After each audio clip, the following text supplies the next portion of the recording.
আসসালামু আলাইকুম বন্ধুরা, আপনারা কেমন আছেন? আমি আলহামদুলিল্লাহ। আমি এখানে কতগুলো ভুট্টা নিলাম। এখন আমি পপকর্ন ভাজবো।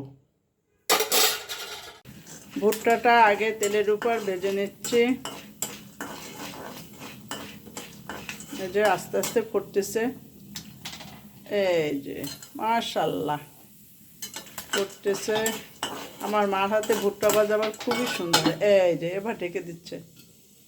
এবার টকবক করে ফুটতেছে। এই যে শব্দগুলো আপনাদের শোনাচ্ছি, কীরকম শব্দ হচ্ছে, একদম কাছ থেকে শব্দগুলো শোনাচ্ছি।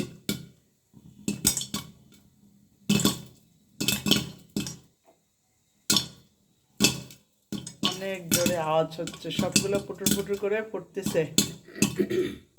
ভুট্টা খেতে আমারও খুব ভালো লাগে। পপকর্ন, ভুট্টা থেকে তো পপকর্ন হয়। মাশাআল্লাহ অনেকগুলো ফুটছে, আরও ফুটতেছে। এই যে শব্দ হচ্ছে, এখন উঠান। অনেকগুলো হয়েছে। এগুলো আমরা 10 টাকা 20 টাকা করে প্যাকেট কিনে খাই। এই যে সবগুলোই ফুটছে মাশাআল্লাহ, অনেকগুলো হয়েছে। এ তো পুরা বাটি ভরে যাবে আমার। আবারও দিব। এই যে আবারও ঢেকে দিচ্ছে, আগের মতো টকবক করে ফুটতেছে। একইভাবে সবগুলো আমি ভেজে নেব।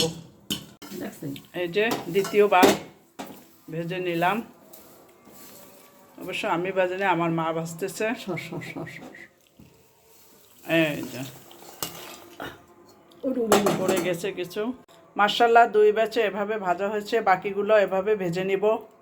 অনেক ভুট্টা আছে ঘরে, তো আমরা একটু বিকেলবেলা খাবো, এই জন্য ভাজলাম আর আপনাদের সাথেও একটু শেয়ার করলাম। এই যে তৃতীয় ব্যাচেও দিচ্ছে। এভাবে সবগুলো ভেজে নিব। বন্ধুরা, হয়ে গেছে আমার পপকর্ন ভাজা। দেখেন কত সুন্দর হয়েছে ভাজা, একদম বাজারের মতোই হয়েছে, কিন্তু সবগুলো ফুটে গেছে। আমরা যখন বাইরে যাই এগুলো কিনে খাই 10 টাকা 20 টাকার প্যাকেটে। তো বাসায় যদি থাকে আমরা ভেজে খাই, তাহলে অনেকগুলো খেতে পারি। সবাই এরকম ভেজে ভেজে খাবেন আপনারাও। বন্ধুরা, আপনারা সবাই লাইক করবেন, কমেন্ট করবেন, সাবস্ক্রাইব করবেন, বেল বাটনটা অন করে রাখবেন যাতে আমার ভিডিওগুলো আপনারা দেখতে পান। সম্পূর্ণ ভিডিওটা দেখবেন। সবাই ভালো থাকেন বন্ধুরা, খোদা হাফেজ।